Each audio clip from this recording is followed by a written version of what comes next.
നമ്മുടെ നാഷണൽ മീഡിയാസിലും ചില ഡിഫൻസ് എക്സ്പേർട്സിൻ്റെയും ഒക്കെ വീഡിയോകളിൽ അവരൊരു കാര്യം മെൻഷൻ ചെയ്യുന്നുണ്ട്. അതായത് കഴിഞ്ഞ ദിവസങ്ങളിൽ ഇസ്രയേലിൻ്റെയും അമേരിക്കയുടെയും ചില കാർഗോ വിമാനങ്ങൾ ഇന്ത്യയിൽ അതീവ രഹസ്യമായിട്ട് പറന്നിറങ്ങിയിട്ടുണ്ട്. പ്രത്യേകിച്ച് ആദ്യം വന്നത് ഇസ്രയേൽ വിമാനങ്ങൾ എത്തി എന്നുള്ളതാണ്. പിന്നീട് അമേരിക്കൻ വിമാനവും ഇന്ത്യയിലേക്ക് വന്നു പോയി എന്നാണ് മനസ്സിലാവുന്നത്. ചില കാർഗോ വിമാനങ്ങളെന്ന് മാത്രമേ നമുക്കറിയാവൂ. അതായത് ചില അൺനോൺ സോഴ്സുകളിൽ നിന്ന് വരുന്ന വിവരമനുസരിച്ച് മിലിറ്ററി എക്യുപ്മെന്റ്സുമായിട്ട് പറന്നിറങ്ങിയ വിമാനങ്ങളായിരുന്നു എന്നാണ് പറയുന്നത്. ഇത് സ്ഥിരീകരിക്കാത്ത ഒരു വാർത്തയാണ്. എന്ന് വെച്ചാൽ നമുക്ക് ഇന്ത്യൻ ഒഫീഷ്യൽസ് എവിടെയും ഇങ്ങനെ ഒരു വിമാനം വന്നതായിട്ട് സ്ഥിരീകരിച്ചിട്ടില്ല. ഇസ്രയേലിൻ്റെയും അമേരിക്കയുടെയും വിമാനങ്ങൾ വന്നുവെന്നും അതിൽ ഇസ്രയേൽ ഗൈഡഡ് ബോംബുകളാണ് ഇന്ത്യയിലേക്ക് കൊണ്ടുവന്നത് എന്നുമാണ് ചില അൺഒഫീഷ്യൽ സോഴ്സുകളിൽ വരുന്ന വാർത്തകൾ. അപ്പോൾ ഞാൻ വീണ്ടും പറയുന്നു, ഇതിന് ഒരു സ്ഥിരീകരണവുമില്ല. ഇത് ഫേക്ക് ന്യൂസ് ആവാം, ചിലപ്പോൾ റിയൽ ന്യൂസ് ആവാം. പക്ഷേ എന്താണ് ഈ ഗൈഡഡ് ബോംബ്? ഇപ്പോൾ എന്തുകൊണ്ടാണ് ഈ ഒരു ടോപ്പിക്ക് ചർച്ചയാവുന്നത്? ഇപ്പോൾ മിസൈലുകൾ നമുക്ക് വിക്ഷേപിച്ച് കഴിഞ്ഞാലും അതിൽ ഒരു കൺട്രോൾ നിലനിർത്താൻ കഴിയുന്ന മിസൈലുകളുണ്ട്, നമുക്ക് ഗൈഡ് ചെയ്യാൻ പറ്റുന്ന മിസൈലുകളുണ്ട്. അതുപോലെ തന്നെ ബോംബുകളിലും ഗൈഡഡ് ബോംബുകൾ എന്ന് പറയുന്നത് ഒരു ഏരിയൽ ബോംബാണ്. ഇത് നമ്മൾ വിക്ഷേപിച്ച് കഴിഞ്ഞാൽ ഇതിലെ ഗൈഡൻസ് സിസ്റ്റംസ് ഉപയോഗിച്ചുകൊണ്ട് ഇതിൻ്റെ കൃത്യമായിട്ടുള്ള ടാർഗറ്റിലേക്ക് നമുക്കിതിനെ എന്ത് ചെയ്യാം, ഗൈഡ് ചെയ്യാൻ പറ്റും, ലക്ഷ്യത്തിലേക്ക് നയിക്കാൻ പറ്റും. ഇത് സാധാരണ രീതിയിൽ പരമ്പരാഗതമായിട്ടുള്ള ഫ്രീ ഫോൾ ബോംബുകൾ എന്ന് വെച്ചാൽ ഇട്ട് കഴിഞ്ഞാൽ കറക്റ്റ് എവിടെ നിന്നാണോ ഇടുന്നത് അവിടേക്ക് വന്ന് വീഴുന്ന ബോംബുകളെ അപേക്ഷിച്ച് ഡിഫറെൻ്റ് ആണ്. എന്ന് വെച്ചാൽ ഇത് നമ്മൾ വിക്ഷേപിച്ച് കഴിഞ്ഞാൽ ഇതിൻ്റെ ദിശയെ കൺട്രോൾ ചെയ്യാനും ഇതിൻ്റെ ടാർഗറ്റിലേക്ക് ഇതിനെ എത്തിക്കാനും നമുക്ക് സാധിക്കും. മറ്റേത് നമ്മൾ എവിടെ ഇടുന്നോ അവിടേക്ക് പോയി അങ്ങ് വീഴുകയാണ് ചെയ്യുന്നത്. അതാണ് ഗൈഡഡ് ബോംബുകളുടെ ഒരു പ്രത്യേകത എന്ന് പറയുന്നത്. ഇതും മറ്റുള്ള ബോംബുകളെ പോലെ തന്നെ ഇപ്പോൾ നമുക്ക് ഫൈറ്റർ ജെറ്റുകളിൽ വന്നിട്ട് ഇതിനെ കൃത്യമായിട്ട് നമുക്ക് താഴേക്ക് നമ്മൾ ഇടുന്നു, അതിനുശേഷമാണ് ഇതിനെ ഗൈഡ് ചെയ്ത് ടാർഗറ്റിലേക്ക് കൊണ്ടുപോകുന്നത്. മറ്റു ബോംബുകളും അങ്ങനെ തന്നെയാണ്. ഇപ്പം നിങ്ങൾ രണ്ടാം ലോക മഹായുദ്ധത്തിലൊക്കെ കണ്ടിട്ടുണ്ടാവും, ആകാശത്ത് നിന്ന് ബോംബുകൾ താഴേക്ക് വിടുന്നുണ്ട്. ആ ബോംബുകൾ എവിടെയാണോ ഇടുന്നത് അവിടെ പോയി വീഴും. പക്ഷേ ഇതിൻ്റെ വ്യത്യാസം, ഇത് മുകളിൽ നിന്ന് ഇട്ട് കഴിഞ്ഞാൽ എന്നിട്ട് നമുക്കിതിനെ ഗൈഡ് ചെയ്ത് കൃത്യമായ ടാർഗറ്റിലേക്ക് കൊണ്ടുപോകാൻ സാധിക്കുമെന്നുള്ളതാണ്. ഡ്രോണുകൾ ഉപയോഗിച്ചുകൊണ്ടും ഫൈറ്റർ ജെറ്റുകൾ ഉപയോഗിച്ചുകൊണ്ടും ഒക്കെ നമുക്കിതിനെ എവിടെയാണോ അവിടെ കൊണ്ടുപോയി ഇടാനായിട്ട് സാധിക്കും.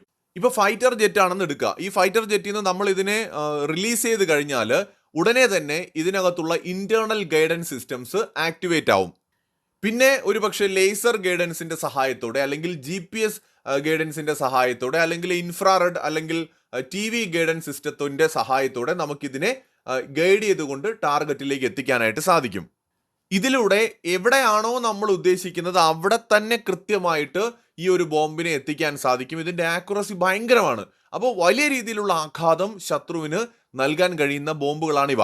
ഇസ്രായേലിന്റെ കാര്യം പറഞ്ഞാൽ, ഇസ്രായേൽ ഗൈഡഡ് ബോംബുകൾ ഫലപ്രദമായിട്ട് ലോകത്ത് ഉപയോഗിക്കുന്ന ഒരു രാജ്യമാണ്. ഓരോ രാജ്യങ്ങൾക്കും ഓരോ രീതിയിലാണ് അവരുടെ ആയുധങ്ങളുടെ ആവശ്യം എന്ന് പറയുന്നത്. ഇസ്രായേൽ ഇപ്പോൾ ഗാസയിൽ ഹമാസിനെതിരെ യുദ്ധം ചെയ്യുന്ന സമയത്ത് സിവിലിയൻസിന്റെ മേൽ പരമാവധി ആക്രമണങ്ങൾ കുറയ്ക്കാൻ വേണ്ടിയിട്ടും ഹമാസിന് കാര്യമായ നഷ്ടങ്ങൾ വരുത്താൻ വേണ്ടിയിട്ടുമൊക്കെ ഗൈഡഡ് ബോംബുകൾ ഉപയോഗിച്ചതായിട്ടുള്ള വാർത്തകൾ വന്നിട്ടുണ്ട്. ഏറ്റവും അഡ്വാൻസ്ഡ് ആയിട്ടുള്ള ഗൈഡഡ് ബോംബുകൾ മാസ് പ്രൊഡക്ഷൻ നടത്തിയിട്ടുള്ള ഒരു രാജ്യമാണ് ഇസ്രായേൽ. സ്ഥിരീകരിക്കാത്ത ചില റിപ്പോർട്ടുകളുണ്ട്. ഈ ഇസ്രായേൽ ഇന്ത്യ സഹകരണത്തിന്റെ അടിസ്ഥാനത്തിൽ ഈ ഹമാസുമായിട്ട് യുദ്ധം നടക്കുന്ന സമയത്ത് ഇന്ത്യ ഇസ്രായേലിന് ആയുധങ്ങൾ കൊടുത്ത് സപ്പോർട്ട് ചെയ്തിട്ടുണ്ട് എന്ന് സ്ഥിരീകരിക്കാത്ത റിപ്പോർട്ടുകളുണ്ട്. ഇന്ത്യ ഒഫീഷ്യലായിട്ട് അത് സ്ഥിരീകരിച്ചിട്ടില്ല. ബട്ട് ഇന്ത്യ സപ്പോർട്ട് ചെയ്തിട്ടുണ്ട്, സഹായിച്ചിട്ടുണ്ടെന്നൊക്കെ അൽ ജസീറ ഉൾപ്പെടെ ലേഖനങ്ങളൊക്കെ എഴുതിയിട്ടുണ്ട്. ഇന്ത്യക്കൊരു ആവശ്യം വന്നു കഴിഞ്ഞാൽ ഉടൻ തന്നെ തീർച്ചയായിട്ടും ഇസ്രായേലും നമ്മളെ സഹായിക്കും എന്നുള്ളത് പൊതുവെ എല്ലാവർക്കും അറിയാം. അതിപ്പോൾ US ഇപ്പോൾ ഇന്ത്യയുമായിട്ട് അങ്ങനെ ഒരു എഗ്രിമെന്റ് ഉണ്ട്. ഇപ്പോൾ US ഒരു യുദ്ധത്തിൽ നിൽക്കുന്ന സമയത്ത് ആവശ്യമെന്ന് വന്നു കഴിഞ്ഞാൽ ഇന്ത്യ ആയുധങ്ങൾ കൊടുക്കും.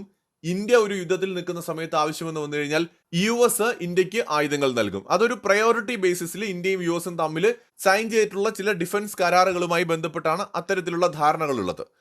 ഇവിടെ ഇപ്പോൾ ഇസ്രായേൽ വിമാനത്തിൽ കൊണ്ടുവന്നത് ഗൈഡഡ് ബോംബുകളാണെന്നുള്ള സൂചനകളുണ്ട്. കാരണം ഇന്ത്യ ഒരു സർജിക്കൽ സ്ട്രൈക്കാണ് നടത്താൻ പോകുന്നതെന്നും അതിന് ഗൈഡഡ് ബോംബുകൾ വളരെ മികച്ചതാണെന്നും ഒരുപക്ഷെ അതായിരിക്കാം ഇന്ത്യയിലേക്ക് എത്തിച്ചത് എന്നുമാണ് പറയപ്പെടുന്നത്. ഇന്ത്യയുടെ കൈവശം ബോംബുകൾ ആവശ്യം പോലെ ഉണ്ട്. ബോംബുകൾ, ഗൈഡഡ് ബോംബുകളുണ്ട്, നോർമൽ സാധാരണ പരമ്പരാഗത ബോംബുകളും മിസൈലുകളും ഒക്കെ ഉണ്ട്.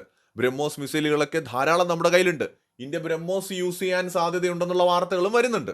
എന്തു തന്നെയാണെങ്കിലും ഇത് നമുക്ക് സ്ഥിരീകരിക്കാത്തതുകൊണ്ട് ഗൈഡഡ് ബോംബാണോ മറ്റെന്തെങ്കിലും ആണോ വന്നതെന്ന് നമുക്കറിയില്ല. രണ്ടാമത് ഇനി വന്നിട്ടുണ്ടോ എന്നും നമുക്കറിയില്ല. ഇത് നാഷണൽ മീഡിയാസിൽ വന്നിട്ടുള്ള ഒരു റൂമർ ആയിട്ടാണ് ഇപ്പോഴും നമ്മൾ കാണുന്നത്. അതുപോലെ തന്നെ അമേരിക്കയുടെ അടുത്ത് നിന്നും ഒരു കാർഗോ വിമാനം എത്തിയെന്ന് പറയുന്നുണ്ട്. അതിലും എന്താണെന്നൊന്നും നമുക്ക് വ്യക്തമല്ല. പക്ഷെ ഒന്നുറപ്പാണ്, ഇന്ത്യ വലിയ എന്തോ പദ്ധതി പ്ലാൻ ചെയ്യുന്നുണ്ട്, വലിയ തയ്യാറെടുപ്പുകൾ നടത്തുന്നുണ്ട്.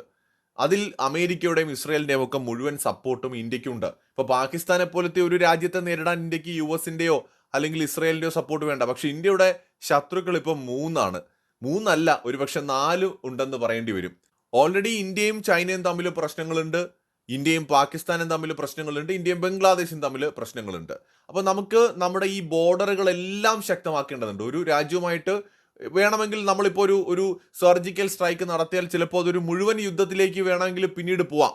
അപ്പോൾ അതുകൊണ്ട് തന്നെ നമ്മുടെ എല്ലാ അതിർത്തികളും നമ്മൾ പ്രൊട്ടക്ട് ചെയ്യേണ്ടതായിട്ടുണ്ട്. കൂടുതൽ ശത്രുക്കൾ ഉള്ളത് കൊണ്ട് തന്നെ ഒരുപക്ഷെ അവർ ഈ അവസരം മുതലെടുത്ത് നമ്മളെ ആക്രമിക്കാൻ വന്നാൽ അവരെ നേരിടാനും നമ്മൾ പ്രിപ്പയർ ആയിരിക്കണം. അപ്പോൾ യുദ്ധം എന്ന് പറയുന്നത് ഇന്ത്യയെ സംബന്ധിച്ചിടത്തോളം ഒരുപാട് തയ്യാറെടുപ്പുകൾ വേണ്ട ഒരു കാര്യമാണ്. അതൊരു സർജിക്കൽ സ്ട്രൈക്ക് നടത്താൻ പോയാൽ പോലും നമുക്ക് ആവശ്യമാണ്.